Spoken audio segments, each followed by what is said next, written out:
Olá, tudo bem? Esse é o nosso Drops de Teologia, o nosso projeto de vídeos curtos para perguntas difíceis. Aqui do canal, um papo de teologia e coisas afins. Participe conosco, deixe o seu like, faça a sua inscrição, mande mensagem, faça perguntas.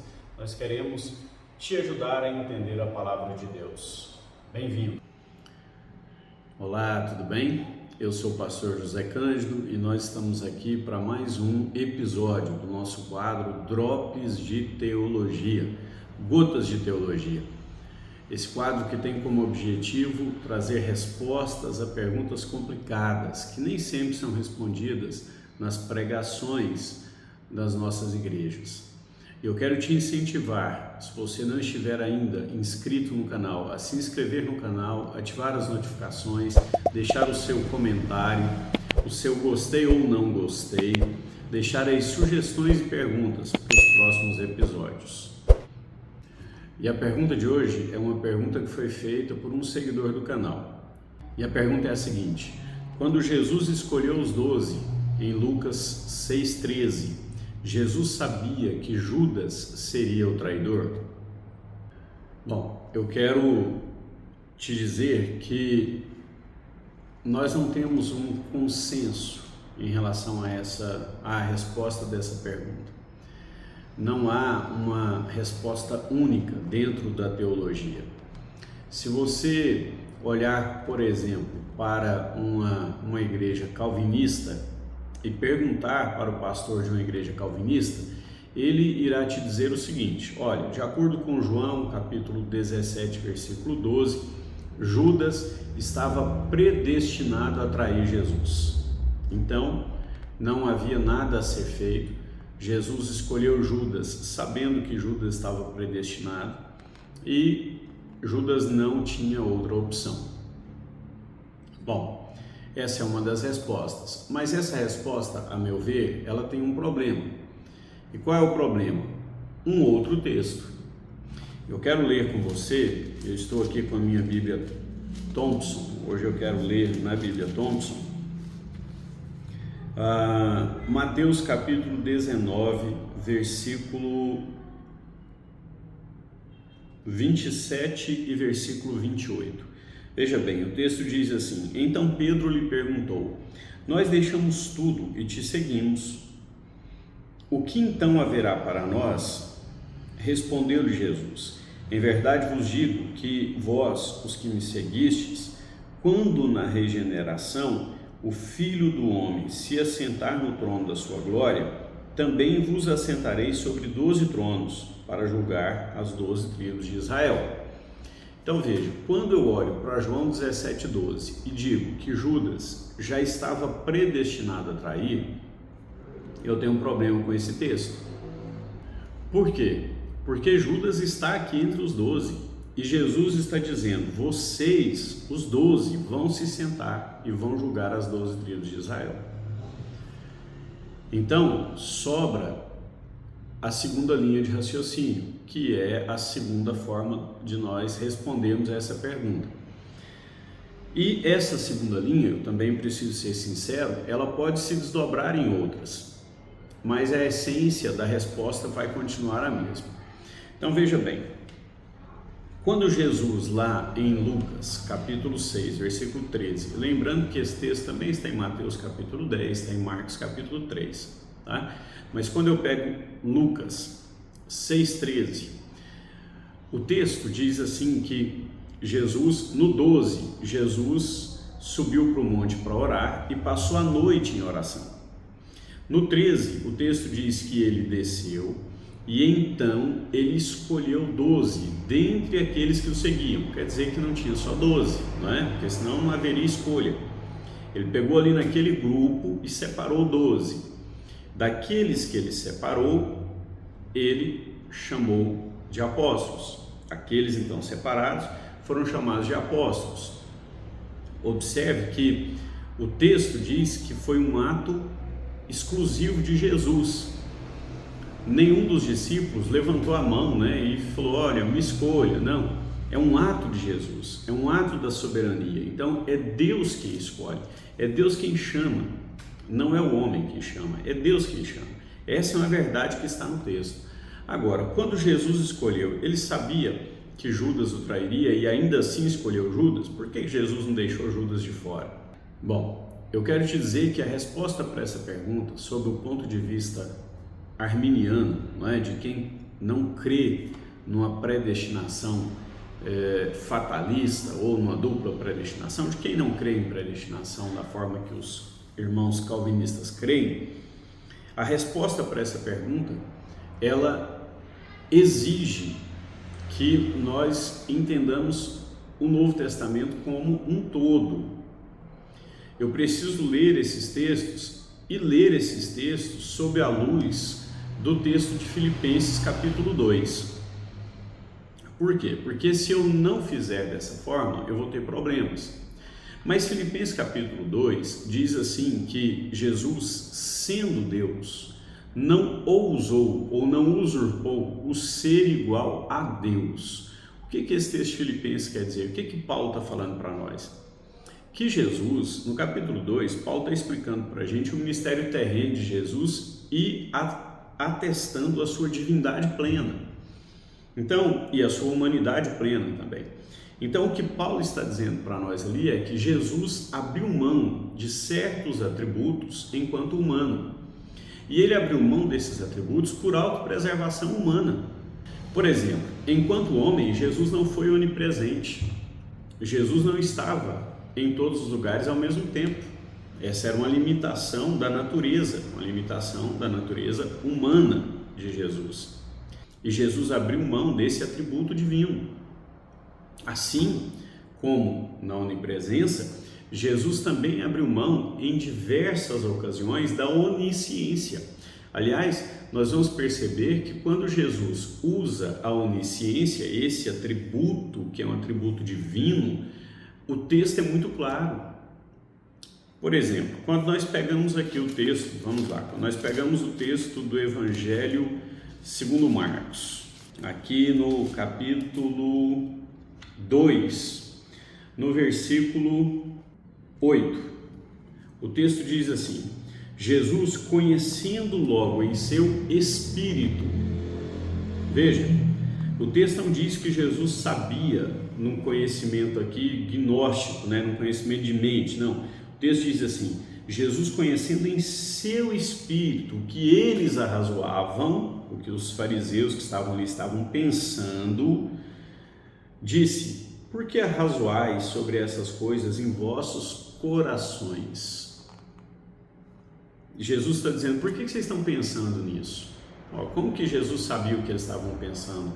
Porque aqui Jesus usou da onisciência divina. E por que Jesus usou da onisciência nesse texto?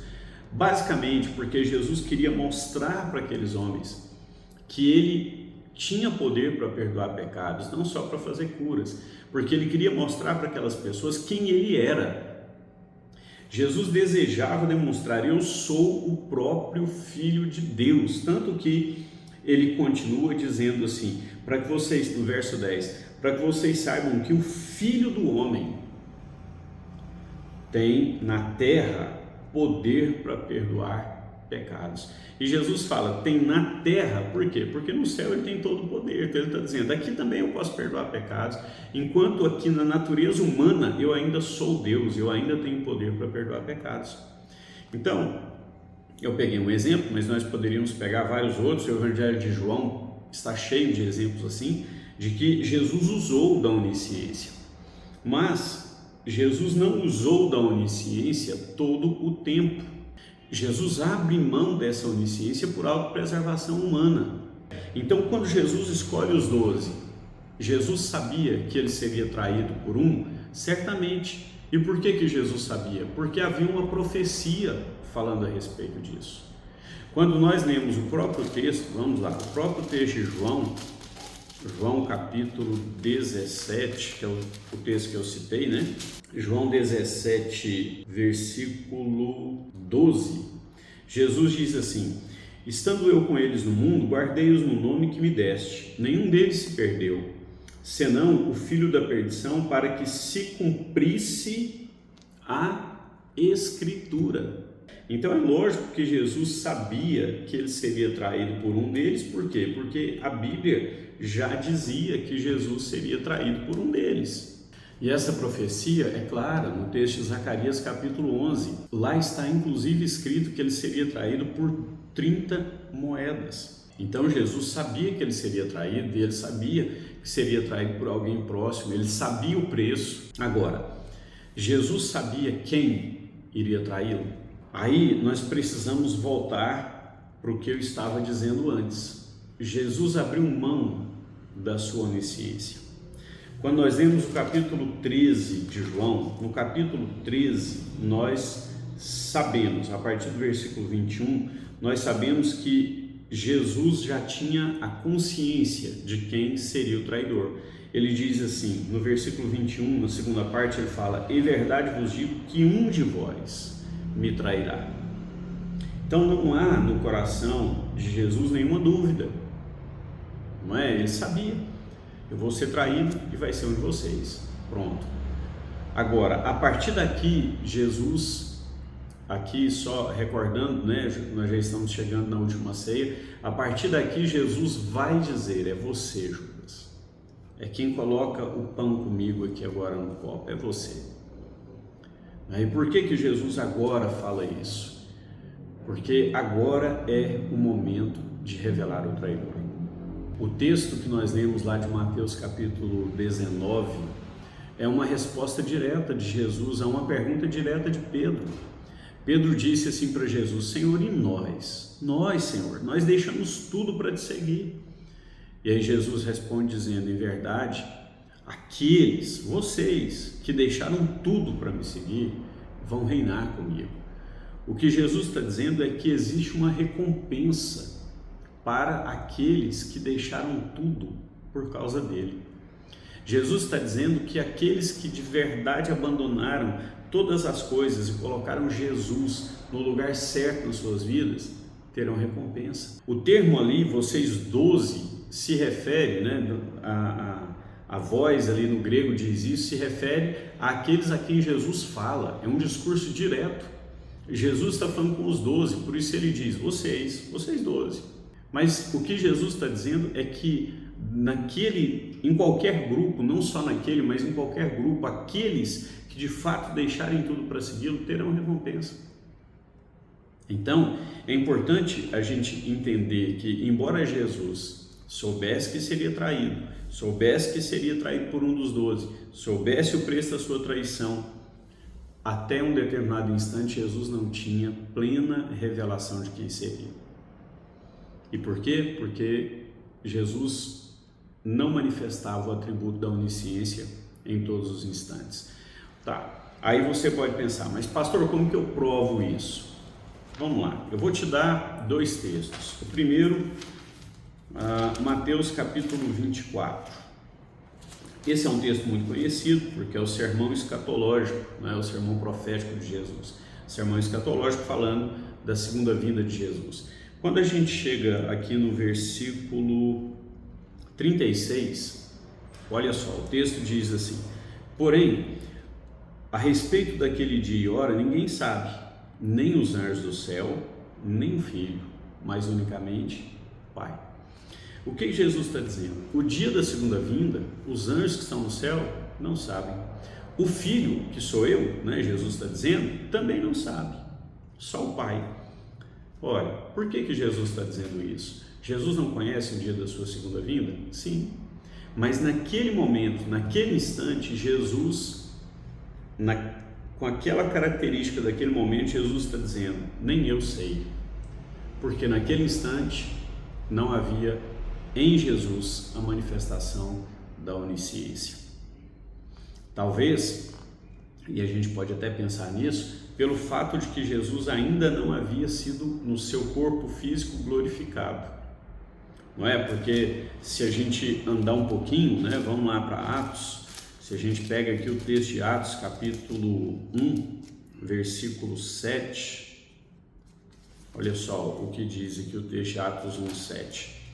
Jesus agora está falando para os discípulos assim: não saiam de Jerusalém até que vocês sejam revestidos pelo poder do Espírito Santo, não muito depois desses dias. Aí no versículo 7 diz assim, no versículo 6, aqueles que se haviam reunido perguntaram-lhe: Senhor, restaurarás tu neste tempo o reino de Israel?